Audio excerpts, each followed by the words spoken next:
కులాల కోసం గుంపులు కడుతూ మతాల కోసం మంటలు పెడుతూ ఎక్కడ లేని తెగువను చూపి తగువుకు లేస్తారే జనాలు తలలర్పిస్తారే సమూహ క్షేమం పట్టని స్వార్థపు ఇరుకుతనంలో ముడుచుకుపోతూ మొత్తం దేశం తగలడుతోందని నిజం తెలుసుకోరే తెలిసి భుజం కలిపిరారే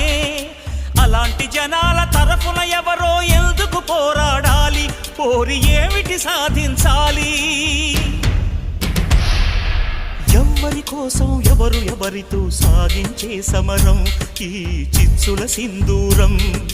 జవాబు చెప్పే బాధ్యత మరచిన జనాల భారతమా ఓ అనాథ భారతమా అర్ధశతాబ్దపు అజ్ఞానాన్ని స్వతంత్రమందామా స్వర్ణోత్సవాలు చేద్దామా ఆత్మ వినాశపు అరాజకాన్ని స్వరాజ్యమందామా దానికి సలాము చేద్దామా